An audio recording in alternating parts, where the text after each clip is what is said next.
Look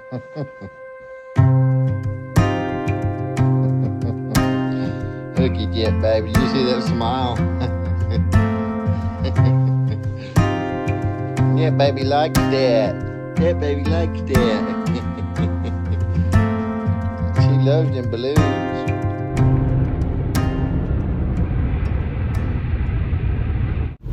Somewhat of a cloudy day today. Very cold.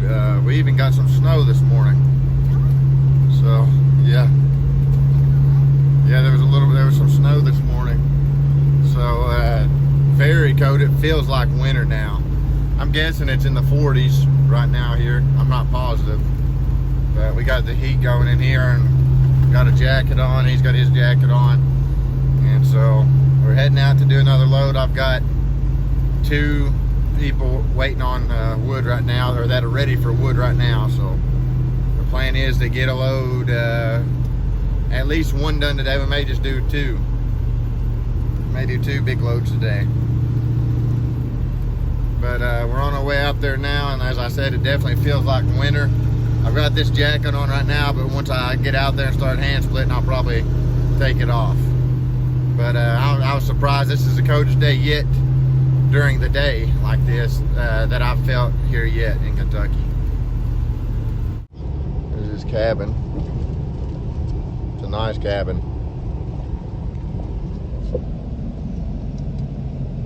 Nice cabin. I love that color of a roof myself. I like blue. It's my favorite color though. But I love a blue roof like that, blue metal roof. And then that cabin is dovetail, if I'm not mistaken, dovetail cabin. And he has a beautiful property. There's a field that opens up back there behind this place. And then this is the way that I go and get the wood. I've got to turn the heat down though. It's getting a little warm, ain't it? My goodness. It's getting a little toasty in here. A little too toasty.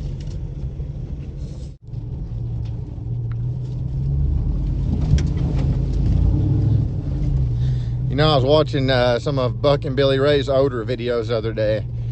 You can kind of click at the top and click sort or something like that and click oldest. So I did that, and in the video I was watching, he was talking about how he had 50 subscribers at that time. And now that man has over 400,000, which that man is a man with a lot. He's bringing, like, I think over 20 years of experience and just a work ethic that you don't see very often. So it draws a lot of attention. And not only that, he brings also a lot of very valuable knowledge. Like, I can say without a doubt that I owe a lot to him from just what I learned from just hand splitting alone, but I also learned a lot from watching him fell trees and stuff like that. There were times that I felled trees and used certain techniques that he showed, and so that helped a whole lot. But I'm gonna get started on this pile. I've got a load to do, and yeah, it's cold out here. It is cold. Got a slight breeze going. Very peaceful out here as usual. I love it. The trees, I can tell, are beginning to lose their leaves faster and faster as well. I can see through them a little bit more than I could last time I was here. So it won't be long that these leaves, a lot of them will be on the ground, and you'll see these hilltops. I'm surrounded by hilltops right here. I mean, I'm out in the middle of the woods, really. Beautiful location. Let's get started on this. As you can see here, I've been trying to work on stand up and buck, as Buck and Billy Ray says. I agree with it completely. I've watched other guys do it, and it seems like there's like an art to it. I mean, it seems like there's just a good technique to everything I've found that you do. And I definitely believe stand up and buck is a good technique when it comes to running a chainsaw, especially long term or short term, really. But as you can see here, I only have a 20-inch bar on that chainsaw, so I have a 24-inch on my Johnson Red. I've got to get it going again here soon, and you probably won't see that McCullough used a whole lot after that. The Johnson Red has quite a bit more power. It has that longer bar, and I like the saw better, to be honest. I like McCullough, but Johnson Red is probably, honestly, my favorite that I've used to date. And then second would probably be between Steel and McCullough, honestly. They're probably pretty close for me. which I don't have a lot of experience with McCullough either, though. I have more experience with steel than anything, and I really love steel myself. But I like the Johnson Red that I have better than any steel I've ever used, probably. Actually, there was one I used one time for the farmer that I used to get wood from, and it was a big saw, and I mean, I really loved it too. So I definitely plan the next saw I get it will probably be a steel, and I'd like to run either a 20-inch or a 32-inch bar because I do want to stand up and buck as Buck and Billy Ray says, and I've seen other men do the same thing. It's just so much better on your back and everything. As you can see here, how I'm bending. I don't like to do that, but when you got a 20-inch bar, it's really kind of easier to dig your dogs in and kind of bend your bar forward, as I'm sure just about everybody knows, because just about everybody that you see using the chainsaw does that. And I've noticed, like Buck and Billy Ray and other guys, they'll use their saws and stand up and buck, and their saws will cut through it well without having to dig their dogs in. And one reason why is because the engines on those saws are so powerful as well, because you have to have a pretty good sized engine to turn the chain on a big bar. You just do.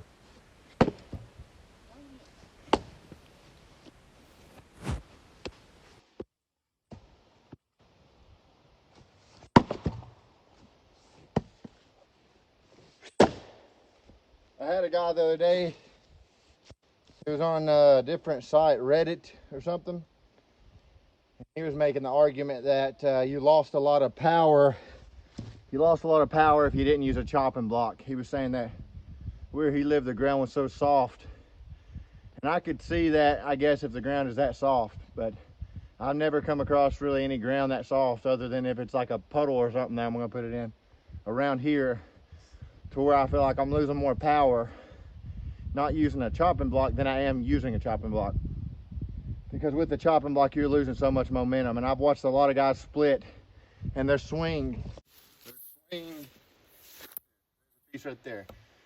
Now, you see how that's a pretty good sized piece of wood. But let's say, pretty tall piece of wood. I mean, let's say we used one like this, around 16 inches. And you stick this on top of it. Stick that on top of it. Whenever you go to split, your swing is ending right there. Look how much momentum you're losing. This whole chopping block here, which is probably another 16 inches, that's 16 inches of momentum that you're losing for setting that thing up there. Not only that, you've got to bend down, pick it up. Then when you split it, it's probably going to fall off. Then you gotta pick it back up again, set it up every time. I mean, that's a lot of lifting. To me, that's pointless. It really is. There's some traditions that just don't make sense, and some things that people have carried on for years that just because they've done it that way doesn't mean it's the best way to do it. And to me, that's a waste of time and a waste of energy, without a doubt. I'll never do it like that, never. So, but that's my opinion too. Everybody's got their own opinion, but at the same time, it's fact that you're losing momentum. It's fact. And the power that you're losing and the momentum you're losing doing this is significantly more than what little bit of power you're going to lose in the ground. Because honestly, like I told that guy, I split them on their sides. They're not even on the ground. I split them on the sides. See, let's get an example here. Let's just say this is up here. Okay, there you go. That's on its side now. Okay, the ground isn't supporting that.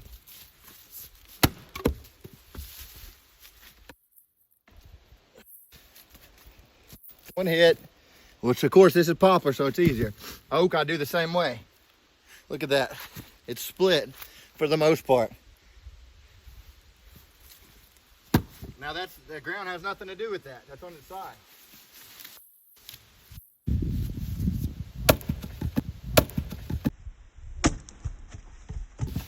See, it's on its side. The ground has nothing to do with that. Let's get a piece of oak here. I'll show you. There's a big piece of oak. That's red oak. Of course, it's not as bad as white oak. But watch, when it's on its side even. That's split.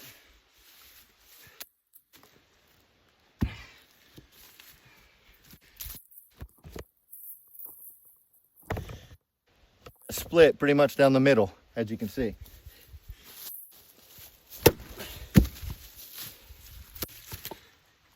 Okay, so the ground has nothing to do with that. That's just sitting in the air. Now, granted, when you got one of these sitting on the ground, the hit's going to be far more solid than that hit that I just showed you. So no chopping block, just sitting on the ground.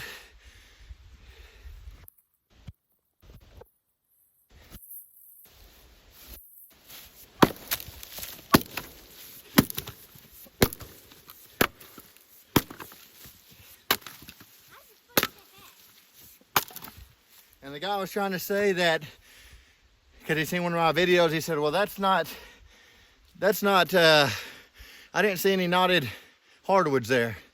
That's mainly what I do is knotted hardwoods. If you watch my videos, you'll see mostly what I do is white oak. Knotted, gnarly, stringy white oak. But as you can see, you can split. I'm just saying this is the method to me just makes sense. I know there's a lot of opinions and stuff, but to me, really, a chopping block is pretty much a waste of time.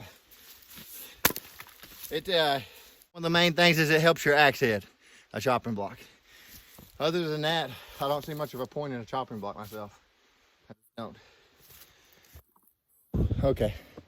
After all that rambling, let's get back to it. They look really fast.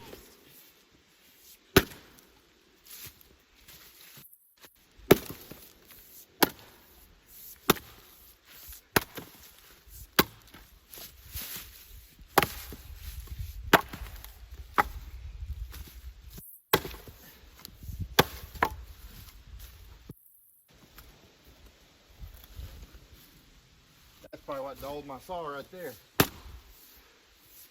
think there's metal.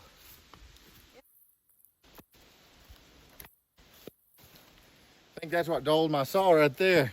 I noticed my saw sharpened right before I came. I noticed it wasn't cutting. Something happened. There's metal in that.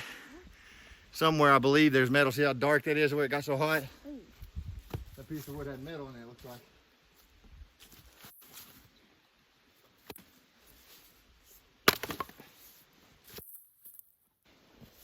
I hate when that happens because sometimes I'll spend a long time sharpening my saw and then you hit one thing and it's over. Sharpen it again. What? Or buy a new chain. Yeah, but you don't want to have to do that every time your chain gets lost. Yeah.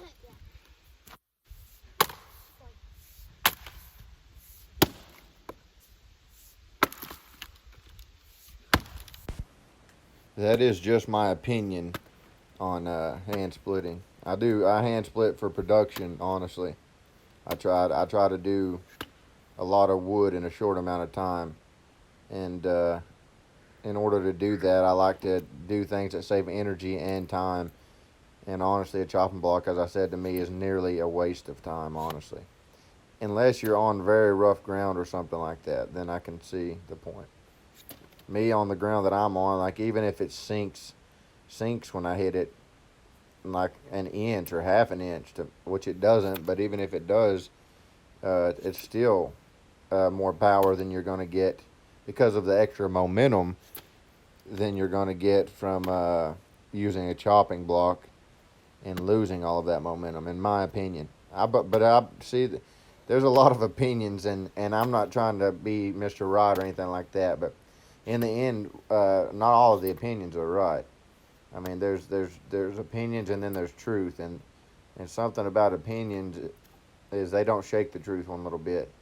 So if you're saying something and what you're saying is true, and I got my opinion about it, my opinion contradicts that truth, it's not going to shake that truth one little bit. It's not going to make it any less true. I think as well, one of the best ways to learn, what works best is just to go out and try it out for yourself. And try different techniques, try them out, and just see what works best for you. I know me personally, the way I'm doing it here has worked best for me over the years, and it's made me capable of getting the amount of production done that I desire to get done. I remember my brother splitting with me, and how when he had first started out, how tired he would get when he first started hand splitting, and then I remember after a while he was doing really good He could go a lot longer, and he used a monster maul. I think that thing was 14 to 18 pounds, something like that. It's heavy. I still have it. Oh, Brutus. I still have it. I rarely ever use it. I just don't like things that are so heavy that I can't hit angles and stuff. Hitting angles and stuff to me is a huge part of how I split, and a huge part of how I'm able to get production I get. And with a maul, I would not be able to do that. Yeah, I'd be able to go through there and split the stuff fast, but I wouldn't be able to hit those angles the way that I can with an axe. And that Fisker's, the splitting head on it, it's almost like it's really like a maul splitting head. So you're pretty much getting a maul profile with a lighter weight. It's needed, but there's sometimes I don't like to use it because what it does too, sometimes, if it's not necessary, you just knock the wood over when you use it. So I don't always use it. Like here, it's not necessary at all. Here, it's not.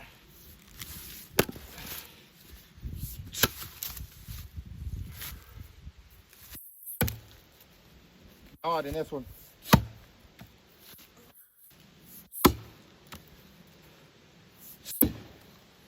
Okay, that's split.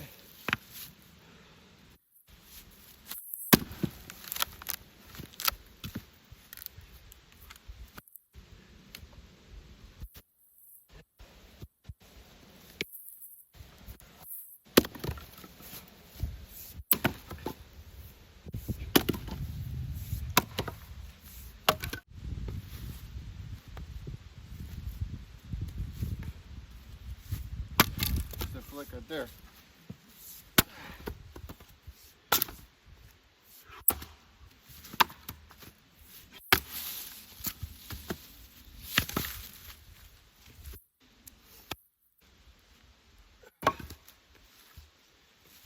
All right there.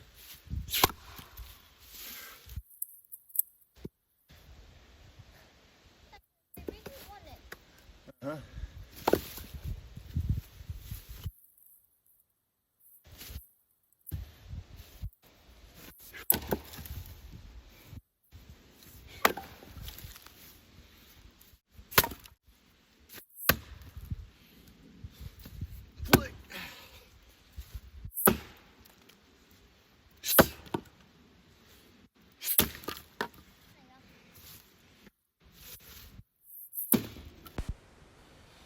The poplar wood is some pretty easy stuff to split. Now, some of it, if it's got knots or if it's a pretty good sized round, it can be somewhat tough as well. Somewhat similar to pine, I guess. How pine is easy to split, but if it's got knots, it can be some really bad stuff. So what I had here mainly was poplar and red oak. I had some white oak as well. I even seen a little bit of walnut in there. But red oak and poplar make for some easy splitting. I really enjoy splitting both of them. The red oak split so good. That one was one hit and it split right down the middle. Good stuff to split. Red oak and poplar.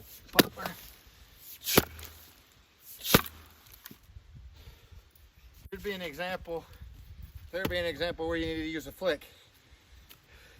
Because if I went all the way through there, I'll show you with this axe. I'll show you with this.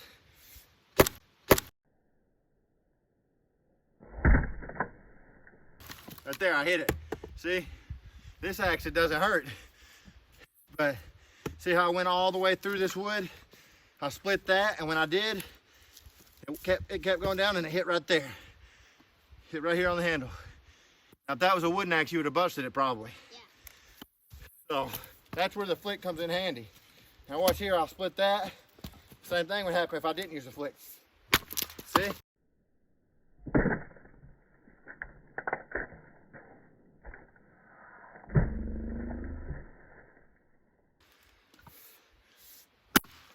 See where I'm using that? So makes the axis go twice. Yep. That way. That way. That way.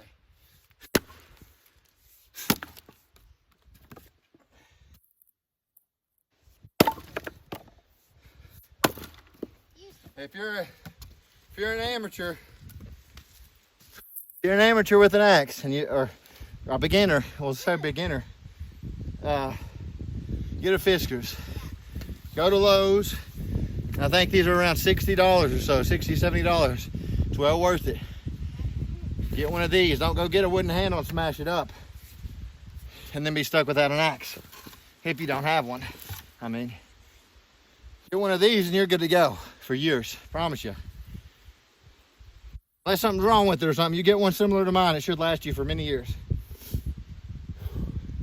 So I found out the other day too when I was reading about these, these aren't fiberglass handles and they're not plastic handles. It's something carbon, some kind of carbon handle as well. And that's why they're so strong. Because if it's plastic, I would have broke it a long time ago the way I split with it. Since I've learned it's as strong as it is, I don't care to reach over at all.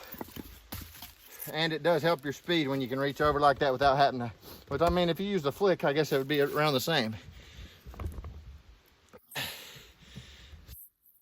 See that one? Nope. I have to put this somewhere else. How do you reach over there? What do you mean, how? How do you like do the reach on? Well, if you reach over and you don't use that flick, you'll split your handle. So that one is that one. Okay.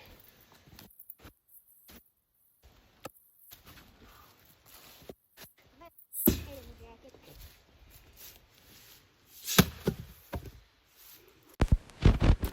So we ended up being there for around an hour and a half, 2 hours, something like that.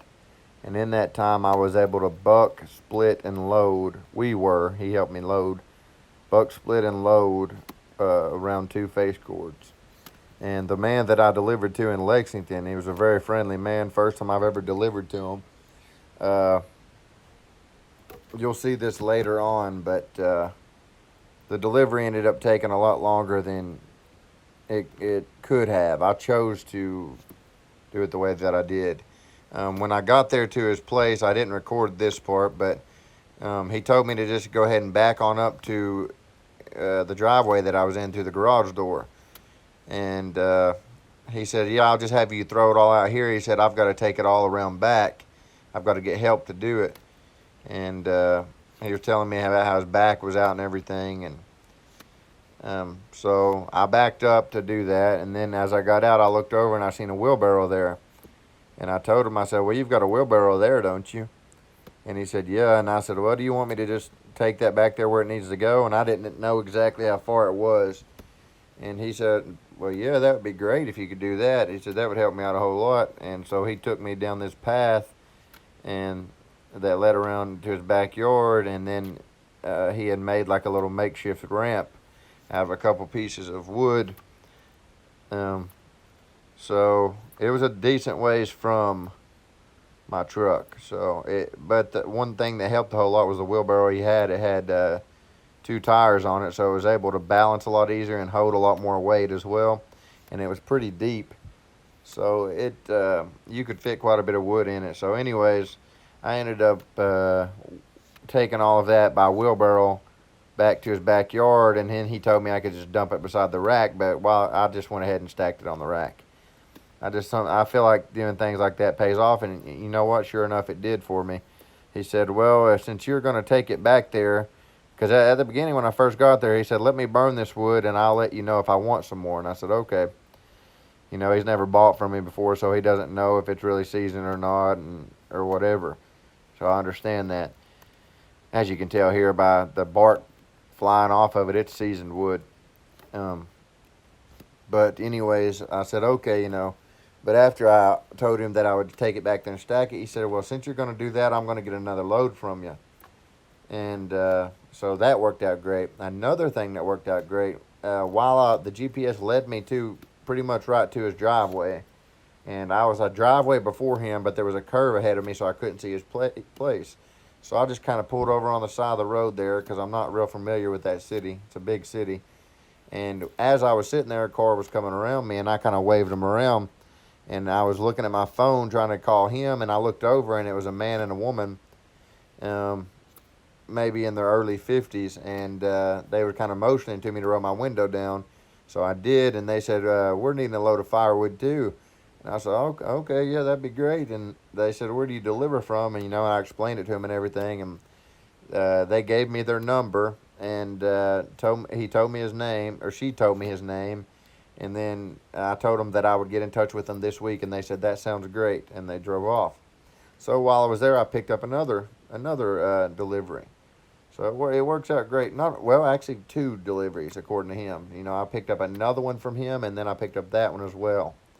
Then I got a message earlier today, and then I have another one tomorrow morning. It's really picking up, the firewood is. As I said before, I've done this more than once before to where it got to the point I couldn't keep up with it by myself. I couldn't. Now, if I had a lot of the wood stacked, of course, yeah, it'd be easier to do. But where I'm doing landscaping full time in the summer, that's not so easy to do, all the time, anyways. When I was doing the mowing, it was very hard. When I was doing the mowing and the landscaping, yeah, it was just it was hard to keep up with those together. So that's kind of why I quit the mowing. Not only that, I just to be honest, when I go to a job site, I like to be there for a while. With the mowing, whenever I first started out mowing, I did it for a large company, and I was on the farm crew. So we would go out and do farms, and I would be at the same place all day pretty much, and I like that. I like that a lot. And I kept telling one of the guys that I worked with, they had been there for a long time. We rode around in these extended cab Ford diesel trucks together, and there'd be like 6 of us in them. And I told him, I was like, yeah, I'd like to try the residential crew. I'd like to try to do the houses. And he was like, all right. And we're going to let you go try it one day. And I did, and I did not like it because we would do one place, and we were in the vehicle. We would drive to the next place. We'd do it, and it was just like that all day. I mean, you would do maybe 16 to 30 places a day when you're on the residential place or residential cruise, doing like the homeowner houses and things like that. But now when you're on the farm crew, we did pretty much all commercial. We did Derby horse farms. We did soccer fields. We even painted the soccer fields, the lines on them. I mean, they taught us how to do that, and that was part of our job. We would paint those lines on the soccer fields, and weed eat and mow them, and then do the horse farms and the farms. I mean, you'd be there all day, and I like that. I like being in the same location. Even now, like with the firewood deliveries, if I do 2 or 3 of them a day, yeah, I go to 3 places a day. Compared to, and even when I do, I'm there for a decent amount of time. But now before I would go somewhere with the mowing, would do 10 to 12 places a day by myself sometimes, and that's just a lot of driving. I really don't like it myself. What I was saying there is that was some pretty black walnut wood, and that I would keep some of that to make some wedges for axe heads with, and I very well may do that. I want to get bigger into all of this, woodworking and everything entirely. Me and my wife have even talked about before. There's a peddler's mall where you've seen me get the axe handles before. If you've seen that, that's where I get some of the axe handles at. It's like a flea market, and they call it the peddler's mall, and you can rent booths there. And so what I was thinking about doing is making like some of those rustic looking log beds and stuff. I don't know what you call them exactly. They're beds, and the headboard and footboard and the frame and everything is just made out of it looks like branches that you find out in nature. And so I've made tables out of those. I've made benches and other things as well. And I really enjoy the process of doing it. So I told her, I said, well, maybe we should just build a lot of that stuff up, and you build some of your crafts, because my wife loves to do crafts, and we'll rent a booth for a month and just see how it does. If it does well, then we'll continue doing it. If it don't, we'll just quit doing it. And so I thought about trying that out. I've got many ideas in my head. I'll tell you the long term goal for me, the main long term goal. I plan to do firewood maybe my whole life, as long as I'm able to. But I mean, my main source of income, the goal that I have, is really to buy like those little fixer-upper homes, and that need work, and fix them up and then rent them out. That's my main goal in the long term. I really would love. I'm very interested in fixing up houses and things like that. And I'm not saying I'm not going to keep doing firework, because I intend to, but that's my long term goal, is that. And of course, I'd like to do firewood as well. And eventually, I may just quit with the landscaping altogether. I do enjoy landscaping, I do, but I like firewood more, I'll be honest with you. I like working with wood more myself. I just love it. I really do. My mama, she loved it. I mean, you should see some of her carvings. I'll try to show some of them sometime in a video. She would carve out of wood, you know, like deers and bears and all kinds of different things. And then her painting, she would get pieces of wood and paint on them. And her mother was the same way. My great grandma, she was the same way, and she probably taught her.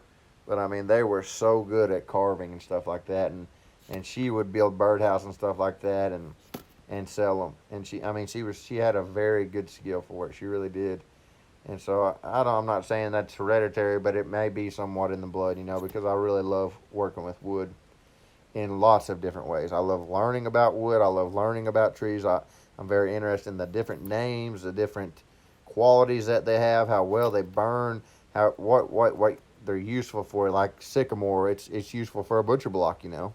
It may not be useful for firewood. From what I've heard, it's not the greatest, but it's useful for a butcher block and probably many other things as well.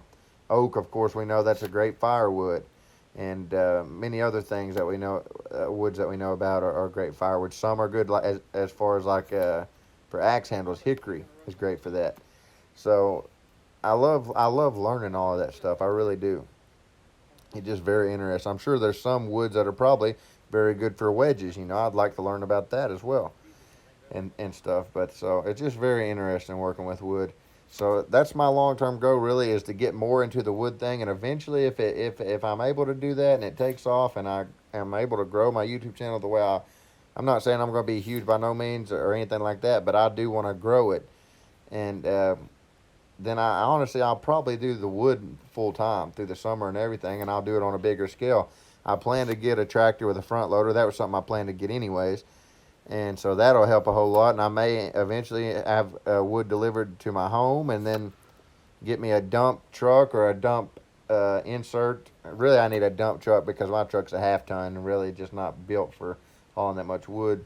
I'd really like to get a truck with an 8-foot bed and a bed that would dump on it, or just put one on it myself, or have my uncle help me. I've got an uncle that's very good at welding and things like that, so maybe he would be able to do something like that. I've got a lot of different plans, I do, and I'm just very happy to be able to make a living doing what I love to do. I love to do this. I don't dread going and doing firewood. I don't. Of course, sometimes I'm tired and I know it's going to be hard work. I know that. But at the same time, I love it. I love this work. Now, if working this hard at a job that I don't like would be different, I've done that before. I've had jobs that was every bit as physical as this right here, if not more. Actually, I've had jobs that are more physical than this in factories, believe it or not. They were more physical than hand splitting firewood at this pace even. They were more physical. And I know that sounds hard to believe, but there are some very hard, physically hard factory jobs out there. And some people may be aware of that, some may not. And they paid very good. But at the same time, I did not like those jobs at all. I actually pretty much hated them. I dreaded going in there. The environments were rough. One of the jobs I worked at, it got up to 130 degrees in the summer. You work by these big ovens, and you're moving all day like a boot camp pace. I mean, and it was a very hard job. It paid great, but it was a very hard job. The environment was really, I would say, miserable. I didn't like it at all. Then I worked in a freezer, and got down to, I think, -18, and it was the pay was based on how fast you moved.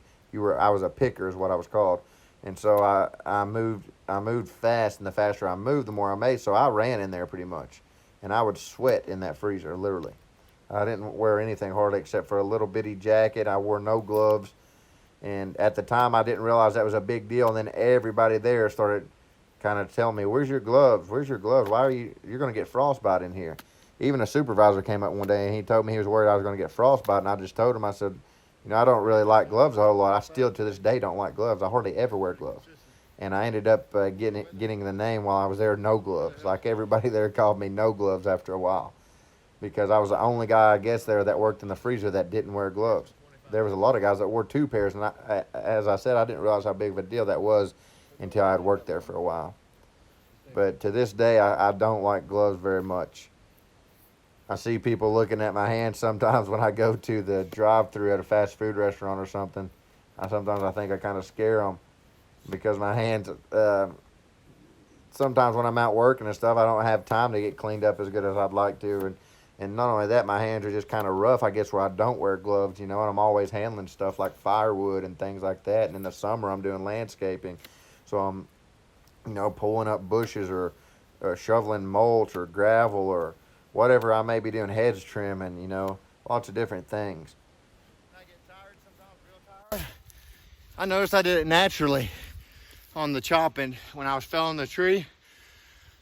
It just kind of came naturally to me. It felt easier when I was tired, and I do it even splitting when I get tired. But rather than sliding your hand back or sliding your hand back up here, to readjust, I just keep it there sometimes. I'm tired. Like you're holding a ball bat instead of doing this. I'm not saying that's the best thing to do. I've noticed I do it when I get tired though. I just now noticed I was doing it. Maybe get tired of sliding that hand back up there or something. I'm not sure. Kind of feels natural. It's odd how our bodies. It's not odd. It just. And really, it's just amazing, really, the way God made us. How our bodies just adjust to things sometimes naturally on their own. I think this is the last one. Then we're gonna start loading. See where that puts us. See a crack. I'm gonna go for it. There we go.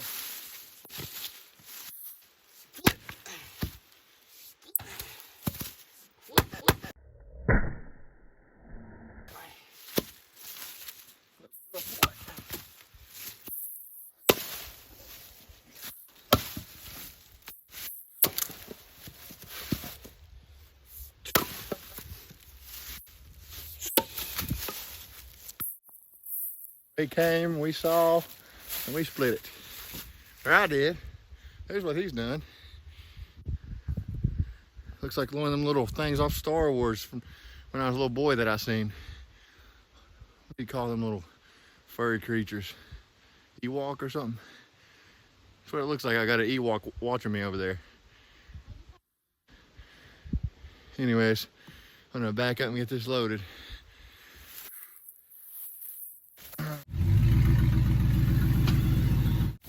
It is cold. It's getting colder for sure. Now that I'm sweating and stuff, and that wind's blowing, it's colder for sure. Where did my penny go? Set this up here where we can see. I'll move for a fat boy.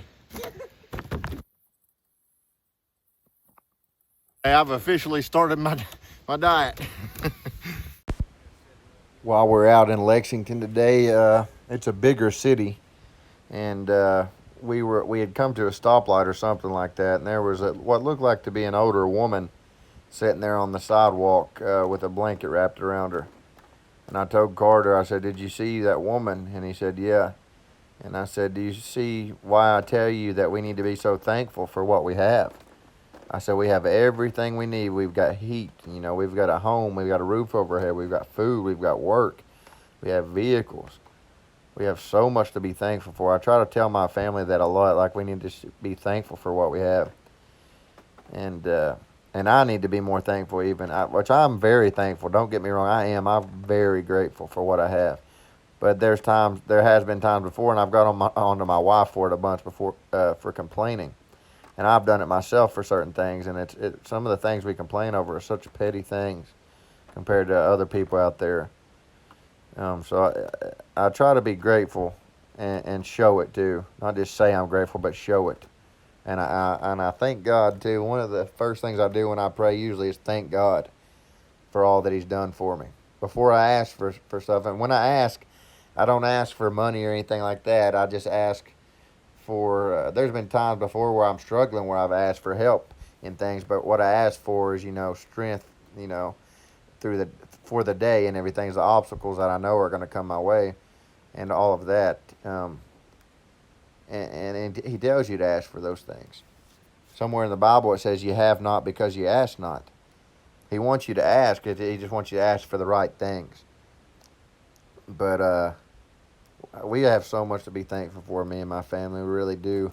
And there was a time when I was a teenager, I think maybe 18, when I'd first become a man, really. And just got out into the world and everything, there was a time that I was homeless. I had no place to stay. I had a little Saturn car, a little 5 speed that I traded my Ford truck for, and I've shown that Ford on this channel before. And had it in my mind that I was gonna. I was staying with my mom at the time, 18 years old, working at a factory, and I had it in my mind that I was gonna sell my truck and or trade my truck to this guy for the car because he'd asked me to, and he told me he'd give me some money on top of it. So I had it in my mind I was going to trade my truck and use that money to get me an apartment. And I didn't know really anything about financial things back then. And so after he took me anyways to uh, I think we went to a notary or whatever, get it notarized, the title. And he took me to transfer it and all that stuff. And after he paid me $500 and gave me the car. I was very young and naive and just didn't know much about anything at the time. But anyways, it took pretty much all of that $500 to get that car insured and registered and everything. And so there I was, pretty much broke with a car and nothing else. And at that point, nowhere to stay because I quit that job at that factory that I hated so much, standing there in one spot all day, putting parts together and passing it to someone else. That's what I did all day. And I was 18 years old, and at the time didn't realize how important it was to just keep that job whether I liked it or not. And so there I was, homeless really. My mom told me, she said, well, if you quit that, you have to leave. And sure enough, I ended up leaving there and stayed with a friend for a little while, slept on the floor there, and his mama made me leave. And then I was just staying in my car. I remember bawling my eyes out because I'd never felt that feeling in my life, just being so scared and feeling so alone, and actually being homeless. That's what I was homeless. And I stayed in my car, had everything that I owned in that little car, and I remember going to a creek and brushing my teeth and trying to sleep in that thing too. I mean, it was so hot. It was during the summer. And just trying to sleep, laying back and waking up with sweat all over me. And I'm not saying this out of trying to get pity at all.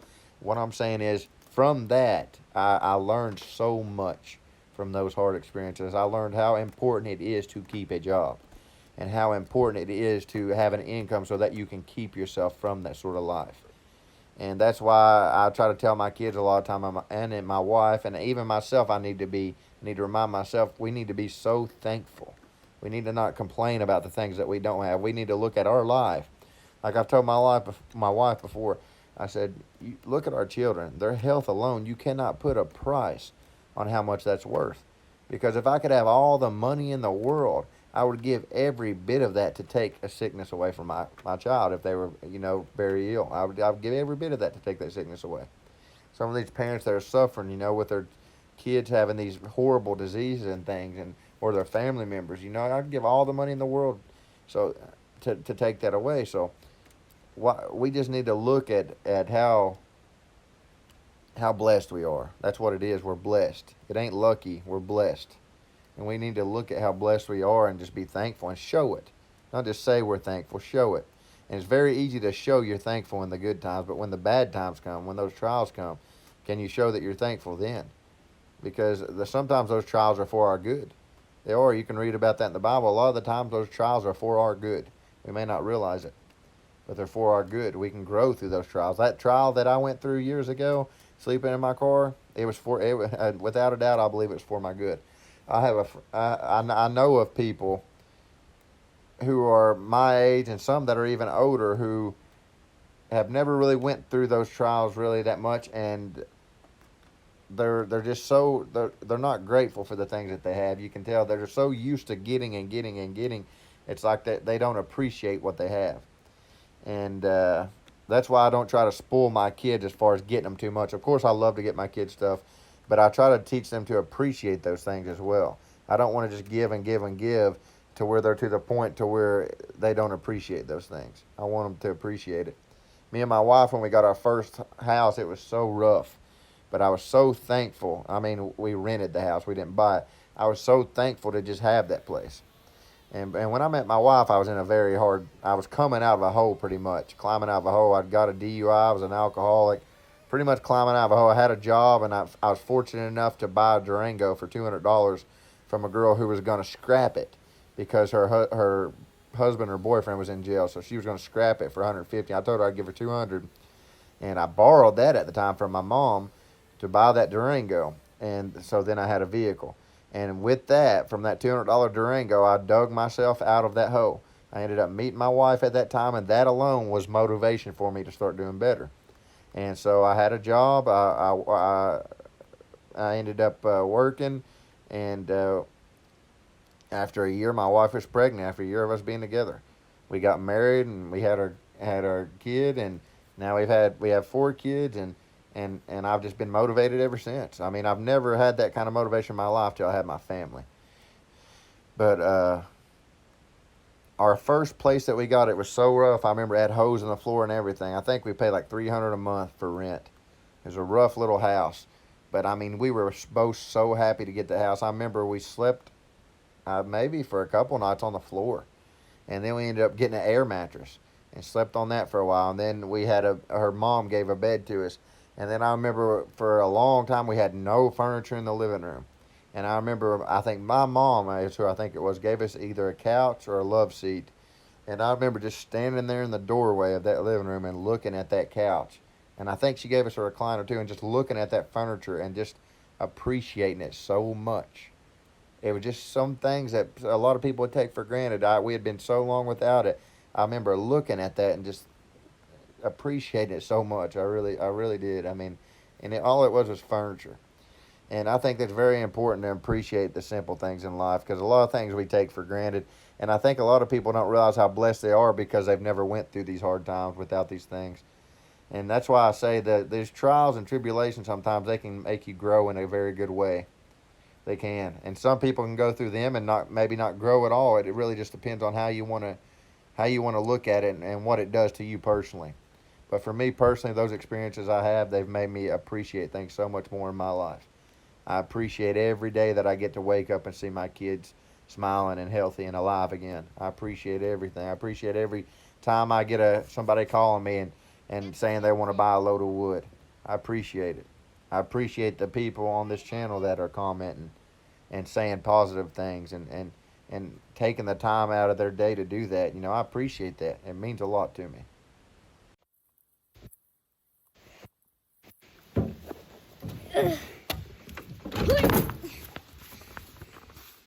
My phone's kind of acting up. I don't know if it's because it's so cold out. I may have to I need to put my case back on. It kind of muffles the audio, but it'd be like an insulator. But we've got a load. I kept trying to record it while I was out, and the phone just kept going off. So I don't know if it's where it's so cold out and it's sitting in that cold air. I think it is, because now that we're in here, I'm kind of putting it in front of the vent. And this is as long as it stayed on, so that's odd. I want to try to put my case on it from now on. But anyways, we've got a pretty big load, and we're heading on to take it. Now, it didn't take very long at all. Where I had that wood brought out already and didn't have to carry it, it's so much easier like that. That's how I used to do it whenever it was easy to access. I mean, it's so much easier then. Whenever you're chucking them or hoisting them big rounds up on your shoulder and having to carry them through the woods one at a time, that's very time consuming and energy consuming. But anyways, I didn't have to do that this time. All I had to do was buck them and split them and load them. And so we got it done. And I would say we were there for probably an hour and a half, 2 hours, something like that. Not very long to get this load. So, I mean, that's how it should be, really. That's what I'm saying. If it takes you that long to do it, 2 loads a day is really no problem. When you've got the wood right there, that's really no problem. Even 3 is possible. You got helpers, it's possible to do even more. That's hard work though. That's some hard days. But anyways, we're heading on our way right now to take this load on to this guy. This will be the first time I've ever delivered to him. That's what happens when you don't work. You turn into a little Ewok. But you turn into something that looks like one anyways if you're Carter. Fresh layer of dirt on the window. Told you it's hard to keep clean. One good thing is it's been cloudy about all day, but it hasn't rained, so I'm glad of that. This is what I meant when I said Lexington's a big city, and to me it is. Some people might be small, but it's streets and buildings and people, and a lot of all of them. I mean, a lot of streets, a lot of buildings, and a lot of people. Not somewhere I'd ever want to live. Me personally, I would not.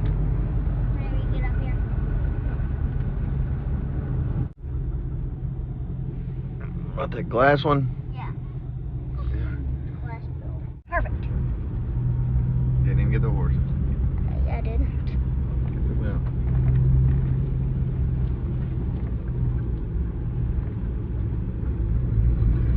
R Street is what we're looking for. Wow. Now let me see it now. Yes, I got the big horse painted. My gloves. These tires are flat, that's why it's Hard. yeah, I felt of them. And when I first started using this wheelbarrow for this, man, those tires were very low. So when I had all that weight on it, pushing it through that pea gravel there was pretty hard to do. He walked outside there and I talked to him for a minute, and then I told him that the tires were flat, and so he ended up getting a compressor and we pumped them up. And then one of the wheels came off too. One of the tires, the pin that held it on, came out or something somehow. And so I found a nail in my truck and just put that in there and bent it. And we were able to make it work like that. He had a beautiful home. There's a lot of beautiful homes there in Lexington. Beautiful city. And I mean nothing against city folk when I say that, you know, I wouldn't want to live in a city. I would not, ever. I would never want to, ever. I like it when I go out in my yard and look around and don't really see a neighbor, to be honest. That's how I like it, me personally. If I do see one, I like them to be far away. But really, my preference is not to see one, really. Which I don't want to be too far from town either. I like to be close enough to where it looks country, and it is country, but you're not too far from town either. I have children and everything, so. But here's the method that we had to use, and once you kind of get it, where I've got that wood piled up like that to the rails, once you pull quite a bit out, you've got to get up in the truck to get the last of it out. Or even once you get halfway, really, you've got to get up in there. So that's what I had to do. But at one point, I put Carter on stacking back there by himself in the backyard while I did this part, and I just kind of wheeled it around to him. And once I got that done, I started helping him. And the man had 2 racks that were face cords. They were built to hold a face cord, and we filled both of those up. So he seemed pretty happy with it, and he did say he would be getting another load. And he kind of told me about some people that had delivered before that he wasn't very satisfied with. I guess they brought wood maybe sometimes that was rotten, and he called it punky. And then that one guy brought stuff that was way too long, and the guy ended up having to cut it with his chainsaw. That's something I try to do, is ask the customers before I deliver it, you know, what do you prefer in size? Because me, the way that I bucket and then split it, that's very handy. That's very handy to be able to do that. You can cut it whatever size you want. I've had people before asking for 2-foot long sections. 2 different people I delivered to that had those outside wood burners. They wanted 24 inches. And so I cut it around that and split it, and it was harder to split, but not a whole lot harder. Now, when you get into the really bigger rounds, yes, the length makes a huge difference. When you get into those big, what I call behemoths, because that's kind of what they are. Is a behemoth is just something that's really big. You know, I've actually read that word in the Bible, a behemoth. I don't know what it was talking about when it said that in the Bible, but it described it as a huge creature. Now, I don't know if it's talking about something that we have nowadays, like an elephant, or if it was talking about something else, but it actually does have that word in the Bible. I thought that was very interesting, a behemoth. And so, to me, what comes to mind is just something really big. But as you can see, this man had a beautiful place here. There's the racks. So here Carter is now at this point. I told him he could set the camera up and everything. He really enjoyed doing that. And he did speak and say some things, and I would have left those in. But how my phone muffles sometimes, it will completely muffle out what you're saying if you're not really close to it. And while I was editing this and watched that part, a lot of what he said got completely muffled out. You couldn't hear it at all. But anyways, I'm going to kind of go back to this now and just let it play the rest of the video. And the phone ended up dying on me, so you're not going to be able to see us even fill these racks up. You'll just see Carter kind of stacking some, and me, what I'm doing while he's doing that is bringing more wheelbarrow loads back there. And with that wheelbarrow, it really didn't take that many loads. I would say 10 or so, something of that nature. I was able to fit a lot of wood in that wheelbarrow. But as I said, it's going to end before too much longer. Looks like we're at 54 and a half or something, and it goes to 56, almost 57. So not too much longer. So I'll go ahead and quit editing this audio here soon. But everybody that's watching, I want to say this. I've got over 300 subscribers now, and I'm so very thankful for that. I really am, because my intentions with its YouTube is to my channel is to grow it for another source of income, without a doubt, another source of income. But in that as well, I'm meeting, I'm talking to a lot of people that are so friendly. Yeah, there's one man here recently that is even saying he's going to bring me. I guess he lives out of Kentucky. He comes to Kentucky, I think. He's saying he's coming for Thanksgiving. He has family that lives here, I guess, and he's talking about bringing me 3 axes, or me two actually, me 2 axes, a double bit and a single bit, and then Carter a boy's axe next month on during Thanksgiving. And that's somebody that I've never even met. It's just somebody that's, found the channel and just a very friendly man. And I think he said something to the nature of he knew I would put them to use. And I mean that means so much. I mean, so that's another thing to me that's I love about this channel. Just a lot of the positivity that I've found in some of the people so far. I'm truly grateful for it. Here on this. There we go.